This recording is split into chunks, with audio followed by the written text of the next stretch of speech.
Hey, and welcome to the Inclusive Networker Podcast, where we make network marketers, small business owners, and solopreneurs aware of blind spots that could be keeping their networks and businesses small. We give them tips and simple, practical tools to make their businesses more inclusive, and we teach our listeners how to build inclusive communities that support diverse customers, team members, and business partners. So, if you want to authentically build relationships with diverse communities of customers or business partners, you are in the right place.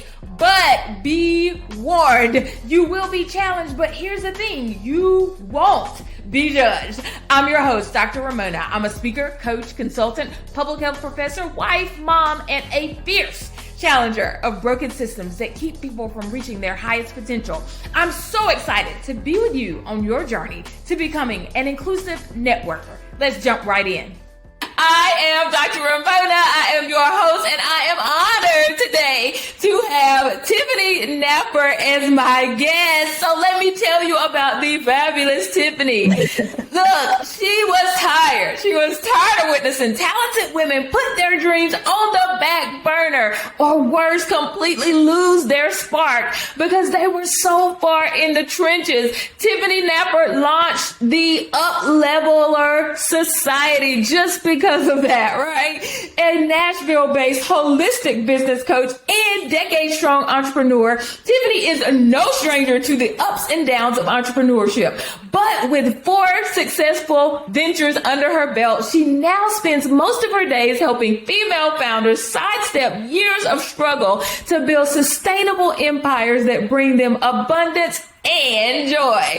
Through coaching and community, the Upleveler Society helps gutsy dream chasers move from side hustle to full-time hustle, from 5 figures to multi-6 figures by creating a plan that is aligned with their hearts and on a clear track for growth. Not only that, but Uplevelers report having a greater sense of peace, waking up with more energy, and treating themselves with more compassion because they know their value and they are ready to leave their mark. Tiffany believes an abundantly rich life is about so much more than a number of dollars in a bank. So well-being is at the heart of the Upleveler Society. Since launching her entertainment and wellness PR agency in 2011, she has worked with artists, global health companies, filmmakers, and musicians, including Grandmaster Flash and Elton John. She has run PR campaigns that stretch from Good Day New York to the LA Times, and believes knowing how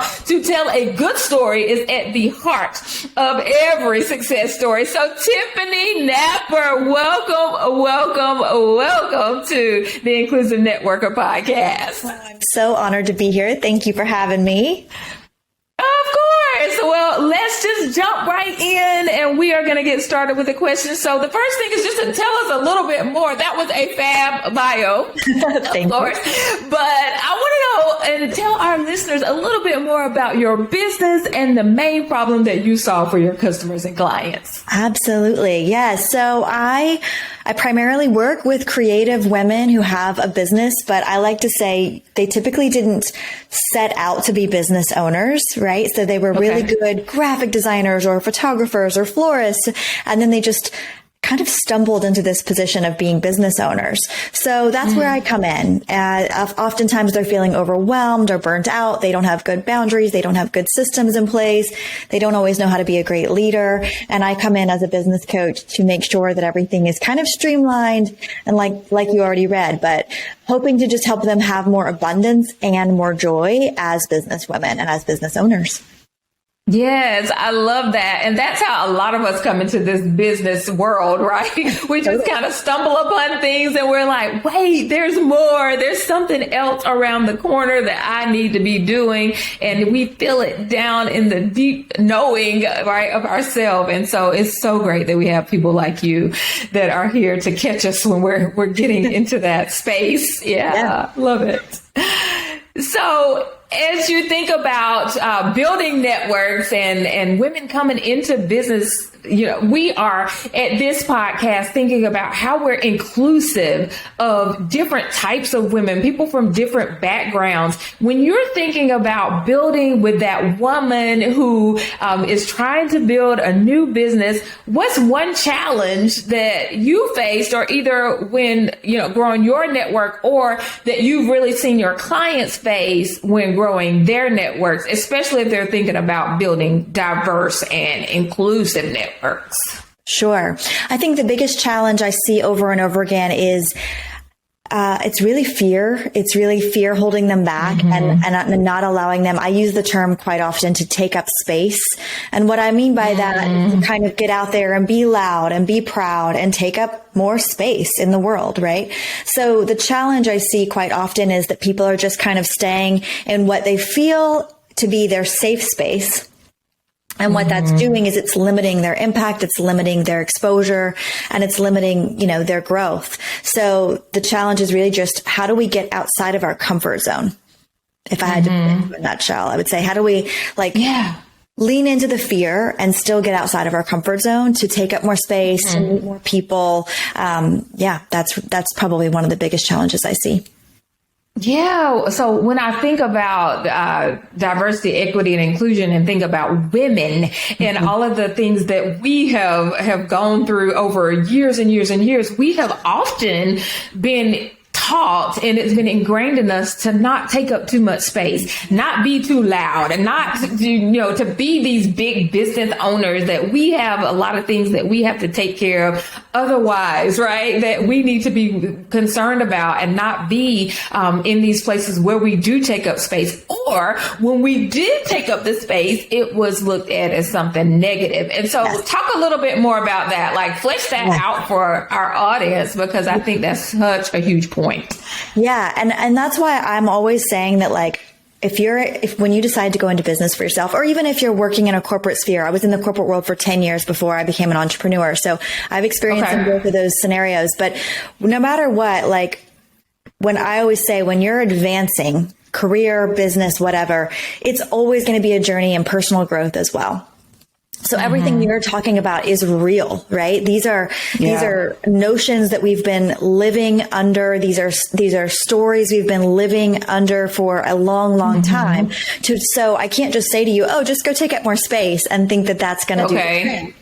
So it has to be this journey of like, okay, let's notice maybe where does this feel a little uncomfortable, and why does it feel uncomfortable? Okay. And that story you're telling yourself, is it true? Is it really true? I love Byron Kate. I refer to her a lot. She has these 4 questions you ask yourself, and it starts with, is it true? Is it really true? So if it feels uncomfortable to take up more space because you've been told that you're going to be, it's going to be frowned upon, or it's going to be seen as negative, then I would say, is that true? Is it really true? Because it's not. So we have to go through these layers and really get to a point where now all of a sudden it starts to feel a little bit more comfortable. It starts to feel a little bit more exciting to dabble into something that maybe you've shied away from in the past. And there's no better way to do it. We all come into the equation with our own history, our own stories, our own traumas, with little t and big T, right? So we just have to be really compassionate with ourselves and with others and say, okay, how do we start to rewrite this narrative, and how do we start to believe in something that may be a little bit more true? So I love the fact that you're saying that it's a journey, because often we even compare ourselves to other women who have been on the journey longer, and we're saying, I should be here, or I should be there. And so when you think about what it is that is the first start, right? How do we start this process? And I know that, you're just saying that everything's not the same. It's not always the same journey that people take, but what would you suggest as the initiation, right, of this journey to moving into, taking up that space that we're talking about? I will always say step 1 is awareness. So if you think about step 1 being awareness, then that probably means the first step you need to take is just sitting with yourself. Close your eyes. If you want to write, if you're a writer, if you like to have a journal, a notebook, and kind of like, for me, I process my emotions very well on paper. Not everybody works that way. Maybe you need to take a walk with no headphones and no distractions. But step one is going to be awareness. So that means we've got to get quiet. We've got to ask ourselves, what are we really feeling? What are we really thinking? We have to be aware of what we're telling ourselves first and foremost. If we're not aware of it, then we can't change it for the better. Yes, absolutely. And so I think that awareness is so key when we're talking about diversity, equity, and inclusion as well. And so when we think about, if we center this on women and think about gender issues and different things that have happened, it's really important for us to be aware of these blocks that often women might have when we're working with them, where you've been taught, hey, don't get out there and put yourself out there. Don't get out there and be loud. Don't network. Don't take up so much space. And then we wonder, like, why are you not just going hard with this? I told you, let's get this done, right? And so I think that it's awareness on not only us as women, but people that are working with women as well, right? Do you think that that's, yeah, absolutely. 100%. Yeah. I mean, there's just we, like I said, we all have our own stories that we come to the table with. We all have our own history, our own past. So being able to be aware of that and be conscious of that and hold space and be compassionate about that and not expecting everybody's path to look the same. I think it's imperative. Absolutely. Absolutely. And so, when we think about this idea of the inclusive networker, so tell me what you think are the maybe top 3 characteristics of an inclusive networker. And so what are the types of things that person would do every day? How do we become and embody the inclusive networker? Yeah, I think to become a really let's see. Okay. To embody the inclusive networker, if I had to give it 3 characteristic traits, I would say compassion. We have to be compassionate for ourselves and for others. I think we have to be authentic. I was chatting with one of my best friends about this back in 2020 when there was a lot going on in the world and everybody was talking about this in the news. And one of the things she said to me over and over again was how she never felt like I was treating her like she checked a box. She was just my friend. And that was because I was being authentic, right? That was my heart. That wasn't me trying to do anything other than be my authentic self. So I would say compassion is important. Authenticity is important. And then maybe the third one would be curiosity, staying curious. That's something I try to remind myself of all the time. Like, it's okay to not know everything. It's okay to not always know what the right thing is to say or to do. But as long as you're staying curious and you're acting with authenticity and you're being compassionate, I would say you're probably not going to do anybody wrong. Like, we can work through things. And an example of that even is just the other day, one of my members, I have a lot of diversity in my membership, which I'm really proud of. But sometimes I struggle with pronouncing names because I'm not good at rolling my R's. That's just my American showing, right? So I had to really, get comfortable with the idea of it's okay for me to ask them how to pronounce their name. And as long as I'm staying curious and I'm trying and I'm putting forth the effort, I recognize that they are really appreciative of that, right? There's a smile that comes across their face rather than me just trying to fake it or butcher their name. They just want to know that I'm shorten it or to do something. Right. Yeah. No, right. Yeah. So curiosity, I think just being able to stay curious, which requires a little bit of humbleness. You only asked me for 3, but maybe humility is part of that. No, absolutely. Yeah. And I think that's the case for all of us because none of us have arrived, right? Yeah. So we all have to be have humility. We have to be honest. We have to be authentic and just making sure that we never get to the point where we're like, well, I know about diversity, equity, and inclusion. I know how to, I've overcome all my biases because that's never the case. Going to happen. And so, I absolutely love that. And so as you're thinking through this and you're thinking about how you possibly adapted your business practices, what is one thing maybe that you've done to adapt your business practices to make it more inclusive? So it could have been marketing, sales, follow-up, any of that. Yeah. What's one thing you've done?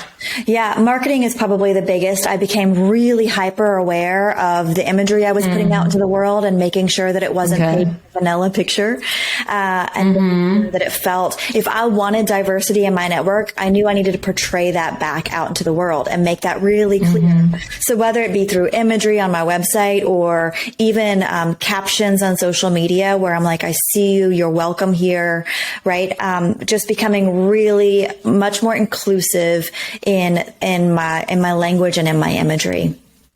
And then, we often talk about the marketing and the things that have happened on the outside level, right, before people get into our actual spaces. And so is there anything that you've been able to do to ensure that the environment is inclusive once people get into that space? Yes, absolutely. In fact, we did a major overhaul of my onboarding guide for both my employees and any of my members or clients. And in that onboarding guide, I make sure there's like a whole section in there on these are our values. And part of it includes, leading with kindness, showing compassion, like some of these things we've already chatted about. It also includes, codes and policies of conduct, which now goes into more detail about gender neutrality and just, respect and the respect that's expected of you once you enter my space, anything that I've created. When you enter that space, if you're not respectful, it's not a 3 strikes, you're out. It's a 1 strike, you're out. So all of that language is now very clear in my onboarding package so that from the moment you come in, it's like, this is the level of expectations I have. And this is what I'm hoping the values you also uphold. And if so, we're going to be great, but if not, it might not be a good fit. Yeah. Awesome. So when you think about people who, maybe aren't as far along as you are in the space of making sure that things are inclusive, what are 3 tips that you could possibly give a business owner? Maybe their network is small, they feel stuck, they don't want to be in this space any longer. They want to be a more inclusive networker. What are the types of things that they could do to get unstuck and then to grow their diverse customers and team members? Sure. 3. Did you ask for 3 things? Yeah. 3 things. Okay. However many you want. Okay, cool. Yeah. So the first thing I would do, I love to give real action oriented tips, like something you could listen right now and go do. So I don't know what city you're in, but most cities have Eventbrite or Facebook events, right? So I would say the first thing you can do, if you're sitting there and you're feeling stuck, your network is smaller than you'd like, and you definitely want more diversity in your network, I want you to go on Eventbrite or Facebook events and look up an event that's happening in the next 30 days in your area that is going to attract either a diverse audience or an audience that feels different for you than where you're normally situated. And buy the ticket, right? Buy the ticket, go to that event and vow to meet at least one person who looks different than you do. Just one person. Yeah, right? I love that one. One person at a time. So that would be my first tip.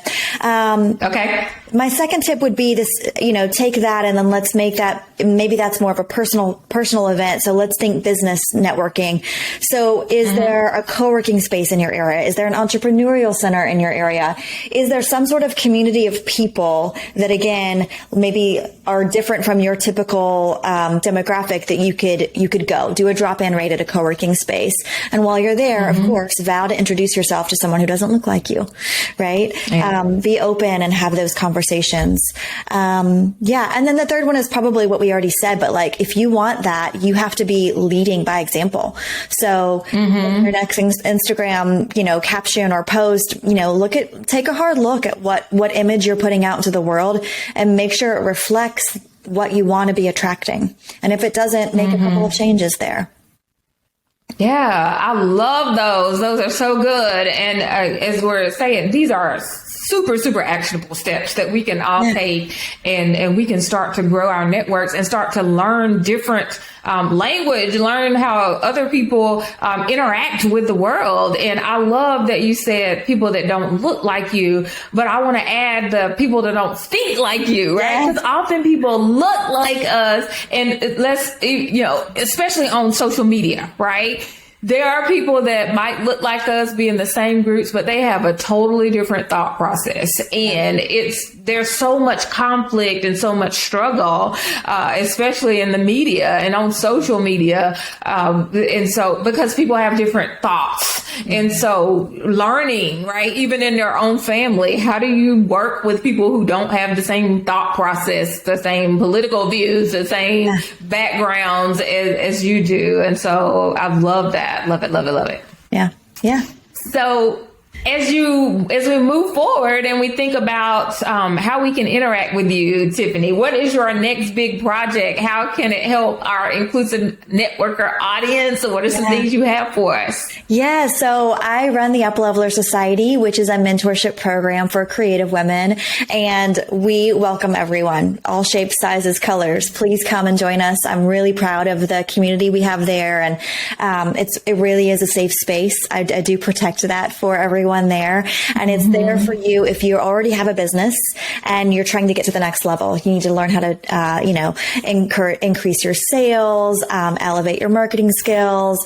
We have mindset coaching inside, so we meet 3 to 4 times a month, all online. And so if you can't make it, it's recorded in your portal, and then we have a private Facebook group, which is where the community part really takes place, and you find other women who may or may not look like you that you can lean on for support, for encouragement, for guidance, for collaborations. A lot of our uplevelers hire one another, which is a beautiful thing. So that's my primary focus for the next couple of years is just to continue to grow that community and to continue to create that safe space for women to thrive. Awesome. So where can we find you? Tell us a little bit about how to plug in. Yeah. So on all accounts, all social media accounts, website, I'm Tiffany Napper at Tiffany Napper. Okay. You can also go to uplevelersociety.com or just tiffanyNapper.com, and you'll find me there. Awesome. So thank you all so much for listening to this episode of The Inclusive Networker. And thank you to my fabulous guest, Tiffany Napper. You will find her information in the show notes, and you will be back here, I hope, on the next episode of The Inclusive Networker. See you there. Thank you so much for listening to this episode of The Inclusive Networker. You can find out all the information for our fabulous guest today in the show notes. But don't forget to subscribe to the Inclusive Networker podcast and to look out for a new episode each week on YouTube and wherever you enjoy your podcast. This is your host, Dr. Raymona. And as always, remember, I see you and I'm cheering you on. And I dare you to defy limits. See you on the next episode of The Inclusive Networker.